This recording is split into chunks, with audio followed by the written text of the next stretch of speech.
And the pandemic has really brought that to light. We are one of the most unhealthy nations in Europe. We are one of the unhealthiest nations in Western Europe in particular. Almost 60% of the entire UK diet is ultra-processed food. So stuff like ready meals, salty snacks, confectionery, everything that we're familiar with. Almost 60% of our entire diet is that kind of food. And why is that? Again, think about all of the things around us. What's easy, what's most convenient, what's most appealing to us. 4 out of the 5 major risk factors of death and disability are related to diet. Diabetes, hypertension, obesity. And that last one you will often hear talked about a lot more, the kind of obesity crisis that you read about in the media or whatever. And I want to take this opportunity to remind us how much we need to move away from that focus on the obesity crisis and understand that food, our food environment, our food culture, how easy it is to be fit and active affects every single one of us. So, here to discuss this, we were going to have a third, which you would have seen on the programme, panellist, the brilliant Tom Watson, who was the MP of West Bromwich East, but West Bromwich East? That doesn't sound like a... Whatever it was, West Bromwich something. He was the MP there for 2001 to 2019, a deputy Labour leader from 2015 to 2019. But sadly, he's been taken with a family emergency, which is going to leave us with these two excellent human beings. But there is a link which I want to bring in from Tom's book. He published a book called Downsizing: How I Lost 8 Stone, Reversed My Diabetes and Regained My Health. And this book was given to you, Mark, Essex, Director of Policy at KPMG, an amazing, big visionary thinker. And last year at the beginning of lockdown, if that was the right timing, you got given this book and began an incredible journey and has since to date lost 10 stone. And throughout last summer, we enjoyed many conversations about this whole topic area. How easy is it to be healthy? What influences our health? And I can't wait to bring out some of those discussions today. But really, we wanted to bring this about, not just, as I said, the kind of obesity side of things or the weight-related side of things, but how easy is it to live a healthy life? And importantly, how easy is it for future generations to be raised in an environment that is conducive to good health? And that takes me on to the incredible Christina Ardene, who is a youth ambassador for Bite Back 2030, a campaign aimed at achieving a healthy world for all young people, no matter where they live. And you may recently have seen that the UK government has committed to introducing regulations on unhealthy food advertising on TV online.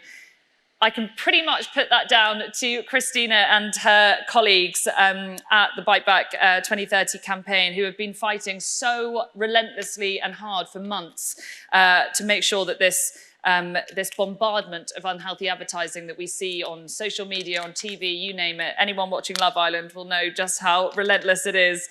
And I also want to take this moment to recognise that a 17-year-old is influencing government policy in such an impressive way. And I say this with my 50-50 Parliament badge on, that we need people like Christina to stand for election. So I'm going to take this opportunity, cheeky, to ask you to consider standing for election at some point in your life, but clearly not even being elected stops you from influencing stuff anyway. But I want to start this session hearing both your stories about how you came to be interested in this whole agenda and what is it about it that gets you angry and frustrated, and your personal stories behind it. So I'm gonna start with Mark, and then we'll go to Christina afterwards. Oh, well, thanks, Dolly. Well, look, I'm really gutted that Tom can't be here, because I wanted to thank him. I've met him virtually, but not face to face. But it is no exaggeration to say that his book saved my life. If you would like to know what someone looks like when they weigh 10 stone more than this, if you go on Twitter and look up @MarkJohnEssex, I put my before photo. It's quite near the top. A Man Mountain, 25 stone 11, 361 pounds. That's what I weighed in November. And our mutual friend, Tom and I, Andrew Denton, who's the chief executive of the Outdoor Industry Association, who I didn't really know very well, out of the blue, sent a copy of Tom's book to my office with basically, inside the cover, you need to read this book. This is someone I didn't know very well, basically saying you're too fat and you're going to die too young. And he's right. I was, and I was. And I read the book cover to cover in 2 days, and immediately decided that things needed to change. And what it taught me was the problem isn't about not understanding what food was about. It's no lack of education. I've been to university. I've got a degree in maths. I really ought to be able to work out calories in minus calories out. What it told me was it was up here, all up here. My problem was, amongst other things, I would do something called prophylactic eating. I've made that phrase up. Just in case I might get hungry, I'm going to eat something now, even though I'm not hungry. Because when you're fat and all you've got going for you is your wits, the thought of going into a meeting and being so hungry you get distracted and therefore you're not going to be funny or clever or whatever. Oh, I can't have that. Better get a Mars bar in. And that's my problem. It's a big problem. I read the book and changed my life pretty much straight away. And what the book says is effectively change what you eat, obviously, and diet is 80% of it, exercise about 20% of it. See, I did that some. And what Tom's approach was a high protein, high fat, low carbohydrate diet. Now, I'm not a dietitian, I can't recommend what you eat, but I am the world's leading expert with 25 years experience of what food does to my body, and that diet worked for me. Other people, it might be something else. But the main thing that it did is I gave up food choices. What I realized, the big thing in Tom's book, not the keto diet, but it's understanding how I got to that situation. And my understanding was, finally got it, I'm really rubbish at controlling my dietary intake. I'm rubbish at making choices. I make bad ones. It's no accident that you're encouraged by supermarkets and fast food and so on. They make it easier to make bad choices, but I'm not going to abdicate my personal responsibility. I'm rubbish at making food choices. So I stopped making them. I basically surrendered my diet to 3 powders a day, and I let a Swedish nutritionist who I've never met decide what went in my body, and that was quite liberating because then I didn't have to worry about food choices, and it worked. So I lost 5 stone in 10 weeks on a liquid diet. And then the rest came, through a keto diet and starting to eat omelets. But yeah, that was the story. Tom's book, an intervention, a brave person making an intervention who was not a medic. It's just another person saying, saw this and thought of you. Changed my life. It's amazing. And we will get on to some of the additional aspects in terms of wider health and where you're kind of moving towards in your thinking on this. But Christina, how did you get involved with Bite Back and this whole agenda? Well, I grew up in a food desert, not knowing I grew up in a food desert. That essentially means that my high street and the area around me is filled with junk food shops, chicken shops, ultra-processed foods with little to no access to fresh, nutritious food at an affordable price. And that's something that people in my area, young people in my area, have had to deal with. On top of that, when I went to school, I was a free school meal student. My friends were free school meal students, and there was a lot of stigma. There are horrible stories about the stuff that we've had to go through, whether it be having to tell people that you can't afford lunch because you're on a trip, having to wait behind in a queue because you can't afford a main meal, running out of money at lunchtime because you were hungry at break. And so when I kind of stumbled into Bite Back through work experience and someone recommending that I apply, I started the free school meal petition in lockdown, 8th week. It was because the government announced that they would be taking back free school meal provisions during the half term. at a time where, you know, the families were breaking their budgets, there was no money coming in, people were at their most desperate, children were going hungry, and that's what caused me, out of anger, to launch the petition. It went insane. It got, what, 500,000 almost signatures. And you guys know the rest of the story from there because Marcus Rashford took it on and made it a national campaign. But essentially, the health system, the food system in this country is broken and we need to fix it. And the fact that I'm twice as likely to develop obesity, the fact that I'm likely to die around 10 years earlier just because of where I live, on top of the fact that because my parents don't have a high amount of income, that has impacted the way I've eaten for 17 years of my life. That's not right. So that's what we're trying to solve at Bite Back, and that's why I'm here. That's amazing, and we'll get on to some of the kind of key areas that you've been focusing on in the campaign, but I want to kind of take it back and I guess, you know, health and keeping Britain healthy, there are so many areas that we could discuss in this, and I have brought it really down to this kind of food environment and how easy is it to be healthy and active and all of those aspects. And I guess I want to explore the why question. Why does it matter? Why should people care? Shouldn't it just be that, you know, we eat what we want and that's as simple as it is? Like, why is it that we need to be thinking about this and it is urgent in this way? Christina? Well, not only is it a health problem, there are obvious problems with not eating well, liver disease, obesity, diabetes. It also affects performance. You know, low-income students will perform worse if they are exposed to worse diets. The fact that we are literally bombarded with advertisements, these massive TNCs, these companies pump billions of pounds into manipulating us into eating a certain way. This affects us for a lifetime. And if we're talking about the NHS, that means that in 20, 30 years' time, they're going to be dealing with a whole generation that have health issues. So it's a catastrophe for us on an individual level, but you know, also on a national level. And that's why it's a collective issue that we have to solve.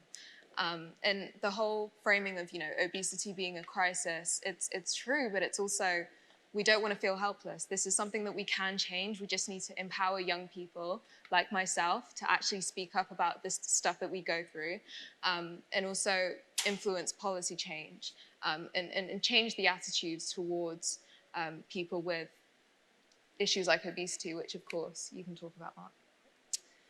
Mark, I wonder whether you could talk a bit about the kind of how do we create conditions in which we are more likely to see progress on this area? What does that look like? How do we get there? Oh yeah, I'd be happy to. Well, let me tell you what I think definitely doesn't work and never worked for me. And what you'll realise is what definitely doesn't work and didn't work for me is pretty much the sum total of health policy, especially on food. So, diet advice. Anyone think after 25 years of being morbidly obese that I didn't know what the NHS Eat Well guidelines said? They never did me any good. Traffic light labels on food. Do you think that me, wandering around the supermarket, when I bought a Cornish pasty, thought to myself, I'm so glad you put that red sticker on because otherwise I wouldn't have known that was unhealthy? Do we really think food labels was going to act on me? Or when the basket comes in a restaurant which doesn't have a label on and the person says, would you like more bread? Do you think there's any kind of nutrition information on the menu that in that circumstances, 3 glasses of wine down would have influenced my decision? Sugar tax. I do all right. Okay, I've got a decent job. Does anybody think the reason I buy a diet version of a soft drink is because the other one's 5p more? Do you think people telling me to eat less, move more would have changed my situation? I mean, do you think I'm unmotivated? I look at myself, if you've seen the picture at Mark John Essex at Twitter, I was a mountain of a man. It looked horrible. Clothes were hard to buy. Does anybody think I wasn't motivated to change that? Does anyone think shame is a good way to encourage people? If you do, why don't we use dunces caps in schools anymore? We don't make thick people wear their problem. everywhere they go and laugh at them, even despite 11 years of education when they can't read a bus timetable. None of these things seem to me to be any use. Bariatric surgery, maybe, it wouldn't have worked for me. Why? Because I'm not stupid. If I thought I wanted that sugar hit before a meeting, I'd liquidize a Mars bar and find a way to get it in me. It works for some, it wouldn't have worked for me. So all of that policy, why doesn't it work? Apart from the surgery, all the other stuff is trying to persuade rational people to make different decisions. I am a rational person, but not when I've had a glass of wine and someone brings me the bread, or not when I've smelled the baking loaves in a supermarket store. I'm Mr. Hyde in that situation, and all the policy is aimed at Dr. Jekyll. It doesn't work. What you need to do is create environments in which I can make proper decisions, i.e., let me make my food choices when I am Dr. Jekyll the night before. I'll make my supermarket order. I'll tell Alexa, and she can execute it for me when I'm feeling maybe not so in control. You know, if everybody had a personal chef, I don't think half the country would be overweight. And if you think that's expensive, you're right. But we seem to fetishize choice, right? But everybody wants choice. We should be able to browse the maximum range of choices in a supermarket. That's aspirational. And then I ask you, when was the last time you saw Rihanna or the Queen or very wealthy people wandering around a supermarket? They don't. They employ people to make their choices for them. They express a general preference at some point in their life, and then they employ minions to go and execute it for them. Well, why don't we do that for everybody else? Just use artificial intelligence and online ordering and get some advice from the supermarkets. Have them tell us, did you realize you've ordered 21,000 calories and you've been shopping 3 days ago? Probably not a good move. Christina, I'm going to bring you in to comment back on that. I would move away from choice and actually look at option. As a young person, I think we don't have the option to eat healthily. We get told, you know, at school, this is the eat well plate, you should do this and do that. But when we go out on the high street, when we go out with friends after school, it's McDonald's, it's chicken shops, it's overwhelming amounts of junk food and no healthy, even attractive, nutritious food at an affordable price. So we are essentially kind of thwarted into this diet. You know, young people on an average basis have 70% of our diet ultra-processed, which is shocking and disgusting, but we can't help it because there's literally no option to have a healthier life.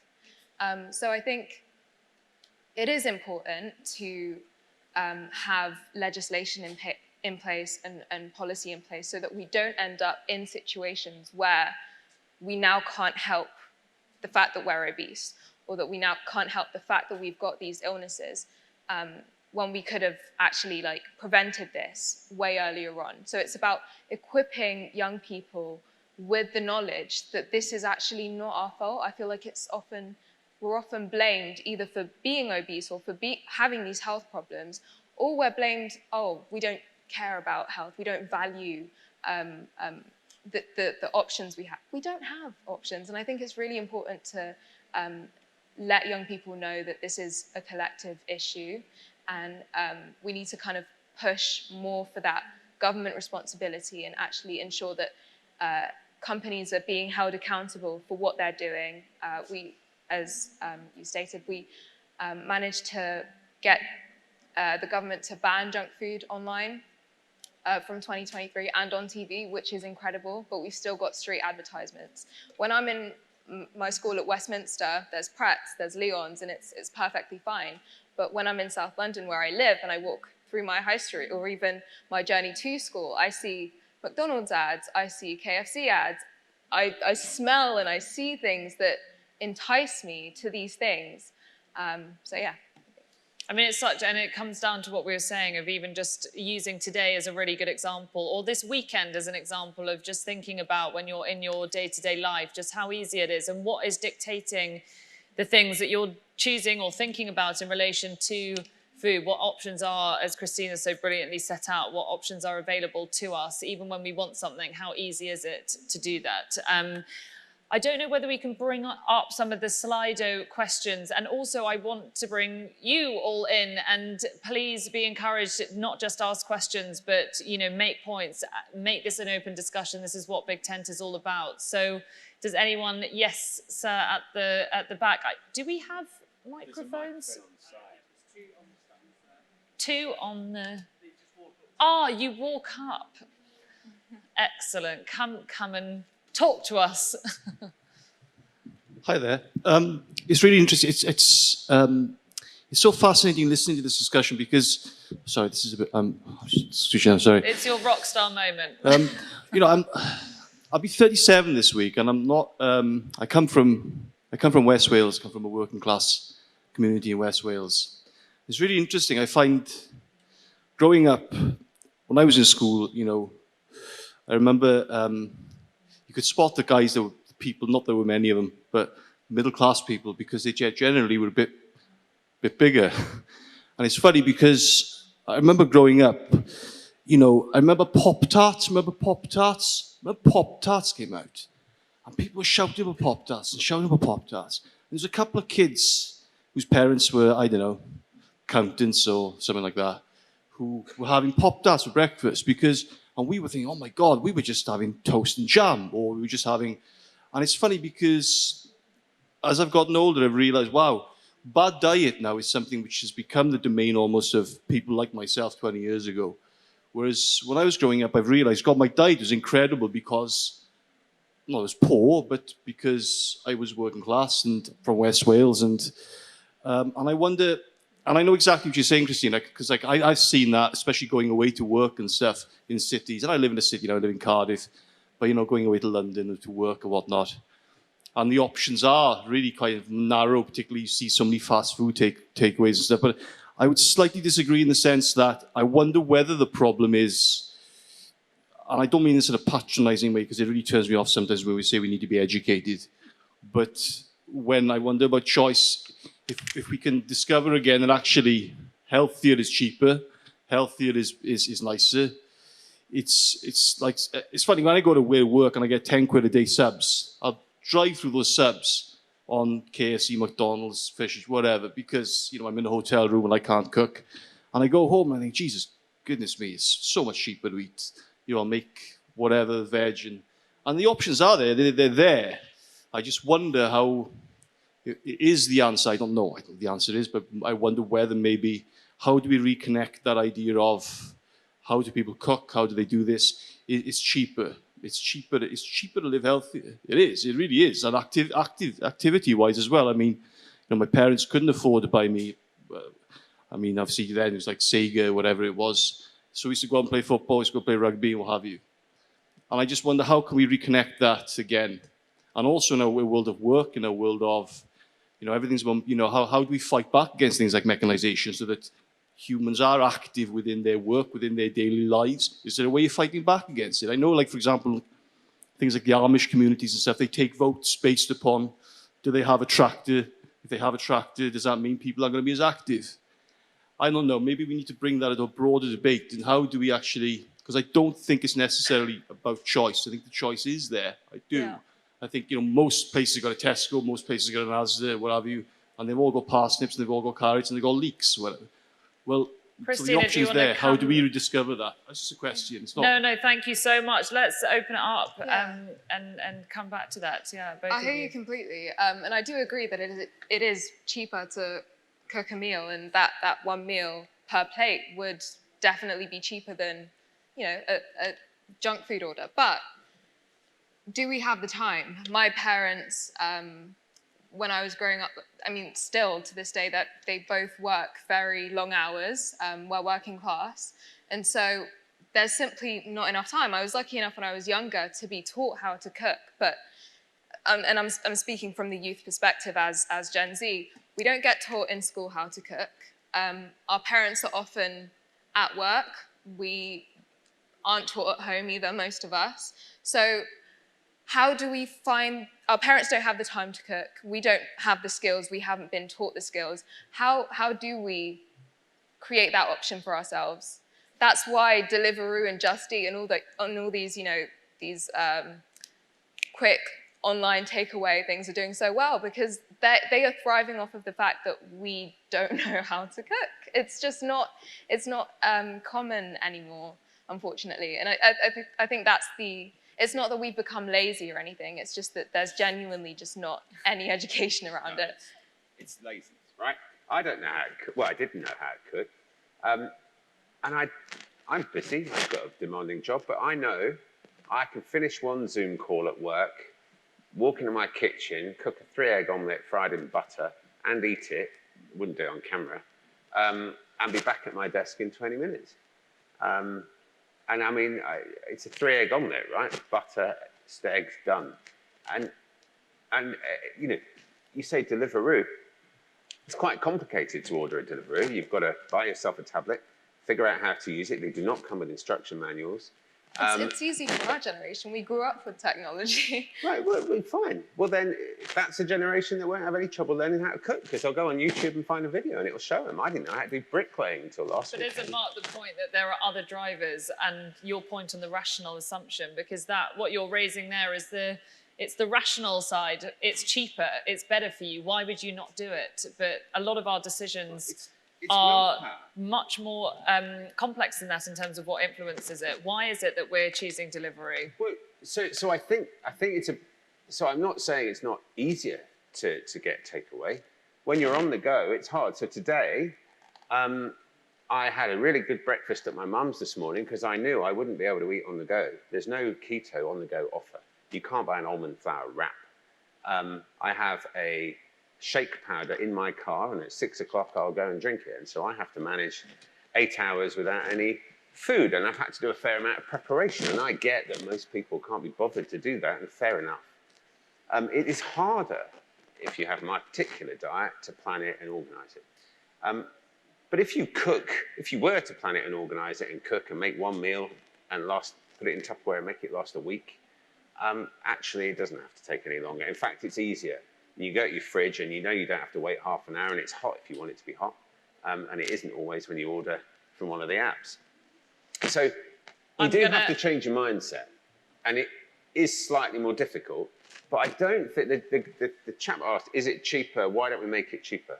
And I think it's already cheaper, and we can still make it still cheaper. And I can talk a bit about that if you want. I'm going to bring in the lady here, and then we're going to go to some of the questions on the screen. Please do come up. Sorry. Congratulations on losing all the weight, by the way, Mark. Amazing job. Oh, I would like to say that, you said earlier, obesity isn't the only problem, and a keto diet isn't necessarily the healthiest of diets. It's working for you. It's saved your life, made you lose the weight. But I have heard lots of talk about McDonald's and Deliveroo and chicken shops. And I'd like to hear more talk about lentils and, onions and other food that we should be eating and what the solutions are. So we've talked a lot about the problems. So I love that your opening when you said about we can't go out there and get what we want. How do we change that? What's the solution? And you've just touched on such an interesting point, because this is some of the advertising questions. So I've had challenges about the advertising policy. You're just taking away stuff, but is that necessarily increasing the provision of healthier options?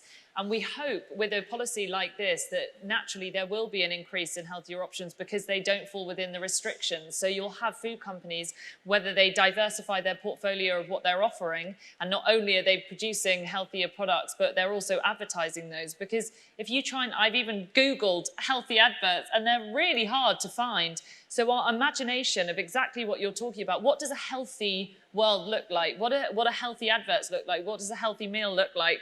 And we really struggle with that, because you either default to like a piece of fruit or a single vegetable, which is often our kind of cliche of that. But people really struggle because we don't necessarily see that everywhere. And actually, I should get you to talk about the recent post on Bite Back in relation to the school food, because it's so refreshing. They've just been demonstrating examples of delicious, nutritious school food to see what that looks like. So, Christina, do you want to come back to that? Yeah, so there are multiple angles. You've already discussed one in terms of advertising. It costs nothing to these massive companies to just put healthy food in the spotlight in replacement of the junk. So that's one solution.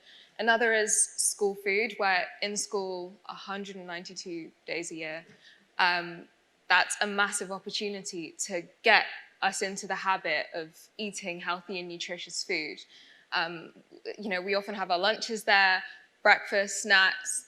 That's a perfect opportunity. I think there has to be much more focus into actually growing those habits early and getting students to really understand what food means and how important it is, because I think it's completely sidelined now. So that's another solution. And also our high street, advertising on the street itself, like I don't know if you've realized, the London Underground is actually, sorry, this is not London, but if you ever go to London, the advertisements of Deliveroo and Just Eat are all healthy because Sadiq Khan's ensured that there's only healthy advertising. That's amazing, because then you're like, oh, I'm craving a bit of sushi, I'm craving this. We still have to work on affordability though, that's the massive problem. Leon's, kind of good, kind of healthier, a healthier version of junk food, but it's expensive. To get a lentil masala plus a drink is like £10.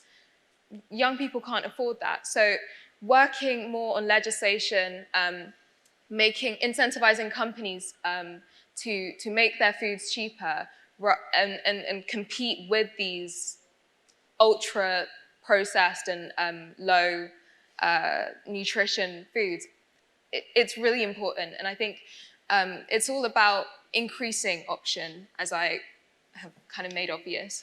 And to your point, Mark, about it being laziness, I think I've already kind of shown that I'm speaking from a youth's perspective, and I can't state enough how difficult it is to come out of this world that has been built for us to eat so like badly. Like we go to school, me for example, I have a lot to deal with in terms of my campaigning, in terms of my work, and also just at home and family life. I'm an older sister, so I do, you know, have to babysit and take care of my siblings as well.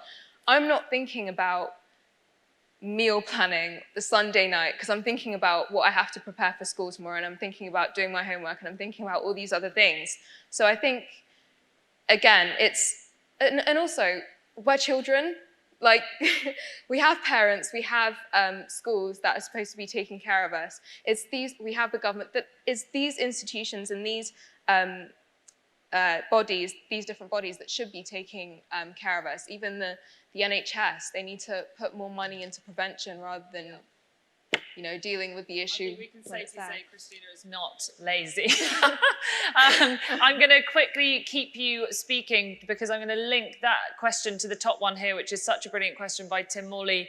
How might Coventry become brave enough to become a leader by saying no to poor nutrition fast food shops on the high street? So if you are taking inspiration from what Sadiq Khan has done in terms of advertising in London, for example, what else can Coventry do to become a leader in good health? So I took a little walk around the market with James today. There were some amazing small businesses. We found a vegan falafel shop and some other really nice smelling looking foods. Make that more prominent. The first thing I saw when I came out the station was a Burger King. No, I want to see a healthy food option that attracts me, that says to me, I can afford that, I'm gonna go there, and yeah, like this is the city of culture. Show me cultural food, show me diverse foods that will attract me, that is healthy, that is affordable. Yeah, just expand the culture into food and what's available. So planning policy, being critical to this, shaping our wider environment, the proliferation of takeaways, unhealthy takeaways. Mark, on that question, how would you make Coventry the brave leader of good health? Oh, so I wouldn't. I mean, I don't have a problem with fast food shops. You know, if you want to increase the sales in a fast food restaurant, advertise a healthy option. Because now, fat people like me can go in there and walk out of there and pretend I had a salad, right? You've just basically you've destigmatized the brand. And if you think that's rubbish, look at sales of certain restaurants, meat sandwiches when they introduce a salad range. So So I'm not sure that's the answer. I don't think we should regulate businesses So to what sell. is? We're going to do not. Yeah, well, let's nots. do what is. Let's okay. do what is. What would So, you do? Right. So And then I saw a hand up as well. So yes, I will come to you next. I would make it easier for companies to make more money out of selling me things that keep me healthy, not incentivize them to sell me things that make me fat. So at the moment, if I went to the supermarket, they might try and give me a twofer, a buy one, get one free. Why? Because they want to get as much in my basket because they don't know they're going to get the next basket. So while I'm there, fill him up. Right. What if they knew they were going to get the next basket? Well, then there's no point selling me a twofer because I'm coming back next week. So why don't I say to my supermarket, how about I give you, I don't know, I've got a family of 4, £500 a month. It might be £200 a month. And I'll sign up like a mobile phone contract for 2 years. £500 a month for 2 years is a £12,000 basket. And in return, you don't have to heat, light, check out, transact, bill me. You don't have to label it because I can scan a QR code because I've got your app because I'm hooked in. You don't have to package it, actually. You can sell it in Tupperware because you know I'm coming back next week, right? So I've just solved our recyclable packaging issue while I'm at it. And by the way, if you took my kitchen scraps when you deliver my grocery, I don't think I need public refuse collection anymore either. So, a subscription model. Now, the next thing, choices. How about I say to them, by the way, since you know me, and you do know me because you've invested in my £12,000 food basket, and by the way, if we changed our supermarket as often as we change our bank, which is less often statistically than we change our spouse, that food basket is as much as a Ferrari. Now you're going to give me a fridge that's designed for the Tupperware, right? Because it's a Ferrari. In that scenario, you could then say to the supermarkets, maybe we'll rate you on how many calories Mark eats. And by the way, they'll know how many calories I'm eating because I'll tell Alexa. And I don't have just the relationship with the one person who on behalf of the family goes to the shop, but now they know what everybody's eating. Real farm to fork. At the moment, they stop at the doorstep. There's a whole load of value. Now, how much money would you pay them to manage your dietary intake to achieve your goals? I'd pay them a bit extra. I'd pay them to deliver exactly the right ingredients in a kit. We're going to have... They could make more money. Bring in, and do come and comment as well. This gentleman here and then Tom. We want feedback from the ideas, votes at the end. Hi, yeah, I was interested in what Mark said at the start about abdicating the responsibility, somebody else takes that on. Because when I started school in the early 70s, that's what happened. The school decided what you ate that day, and there was one choice. And then I moved to another primary school, and they brought in on the day I arrived this new concept called choice, where you had 2 options. You could choose that. I now often work in schools, and you go into schools, and you'll have something which looks less like the dining hall I would have had, more like a food mall at a shopping centre, where there are lots of different stations. And yes, most schools do have a healthy option or a salad bar, but it's creamy coleslaws, it's things. So it's still not easy to make a healthy choice. There's still a bigger queue at the place that's serving chips. I'm just interested in anything that you know that schools are doing to kind of roll that back a bit. So how do we get to the point where some of those choices have already been made, that they're all healthy, or they're all within a kind of range of being healthy? I mean, Christina, and also, I mean, James and Tom on School Food Matters, anything come in to that, but Christina, and then... Yeah, there are loads of, well, kind of small-scale-ish initiatives. One called Chefs in Schools, which I really love. They're basically a bunch of chefs, restaurant-level chefs that go into schools and cook up just amazing, colourful, bright, healthy, nutritious foods for young people, both on free school meals and not. And the young people eat it, they get involved, and it actually brings the community of school closer together whilst ensuring that young people are actually eating and enjoying nutritious food. And so I think a community and culture around food needs to be brought back in schools. But yeah, there's definitely solutions. I just think it's not being brought on a national scale. That's it, yeah. Dolly, can I answer that? I'm a I'm a governor at a school, and they have something more akin to what you described. They do something called family dining. They have tables of 6. One person goes up and gets the pot, and then somebody takes the dishes away. It's, you know, there's quite a lot of other advantages, but they don't get choice. I mean, they get cultural, you know, kosher and what have you, but they don't get to pick off a menu. And well, I mean, it seems to work. I mean, you deprive people of choice. Of course, someone will say, but my little one doesn't like this or doesn't like that. They seem to manage, and it seems to work better. And they don't charge for it. Yeah. So it's free. It's free food. You just don't get to choose what you have. Fair enough. Thank you so much for raising that. And it's so interesting you talking about the kind of proportions and even the healthy options there don't sound very easy. Tom, come in. Just a comment on your dream of £12,000. It just sounds so soulless, right? I'm going to give 12 grand to Sainsbury's and they're going to tell me what I'm going to eat for 2 years. Yeah. Like, I remember growing up, my grandparents are Iranian, and going around on Saturdays, and my grandmum would cook like an Iranian haresht, and it was just amazing. And then like my English family in there, like toad in the hole, and you know, just there's so much culture and soul in food, and that dream just shatters it. It makes it process based. And so let me bring that to life for you. Let me bring that to life. Imagine a food showroom. Right? It looks a little bit like a restaurant. In fact, actually, imagine a food do room, which looks a little bit like a cookery class. And imagine you go and have that experience once every 6 weeks. It's a little bit like the farmer's market, and we like those, don't we? Taste it. Have the sizzle that sells the sausage. And the person there takes a courgette. That's a really boring vegetable. But you sprinkle sea salt on and olive oil, and you put it on a griddle while it's hot, and it's a lovely, beautiful thing that you have on holiday and you don't really eat at home because you boil them or something. Now imagine they say, would you like us to put that in your subscription order every so often? And you basically have a 9-course tasting menu as part of your subscription in a nice place with matched wines. And they say, would you like a bottle of that? Yes, I'd like a bottle a month. Chuck it in. Sounds lovely, right? What about those in poverty? I mean, there are people living on, you know, the payday that they get that month. They're not thinking 2 years ahead. I mean, I just don't think that solution is really targeting the demographic we need to be targeting. It's definitely not targeting people who don't have £500 a month. But there is another answer. You have the budget version of that, where you say it's maybe £150 or £200 a month. Why don't you take that off my benefits before I get them, top slice it, and then the payday loan companies can't touch it.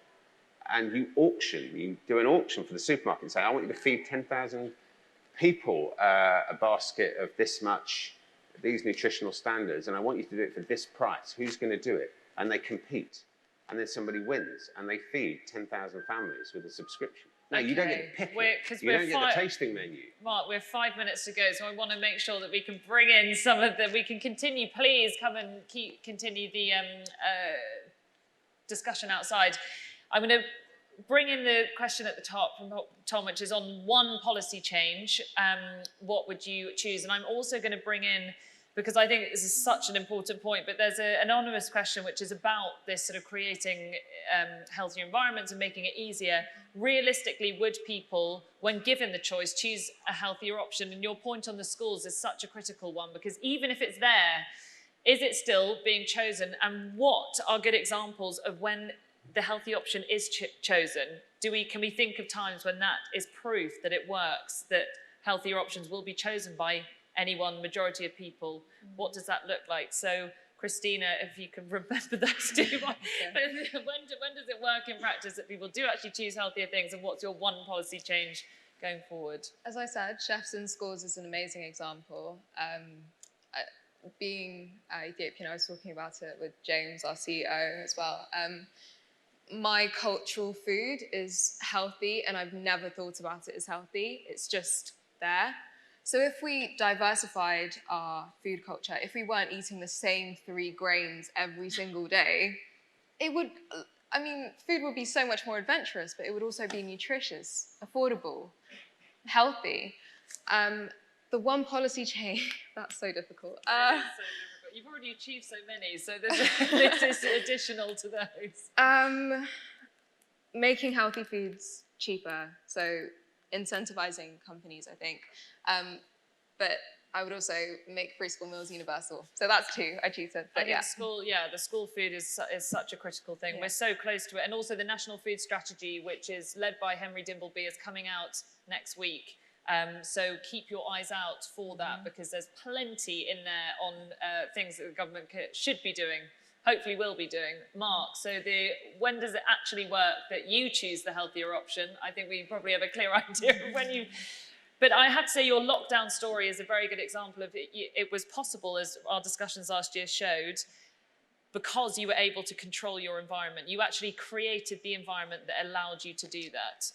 Yeah, but I had 3 months. And then to finish on your policy, your one policy thing in our last 2 minutes. So I had 3 months out of lockdown where I had business lunches where I had mineral water and lime, and sat there and made a virtue of it.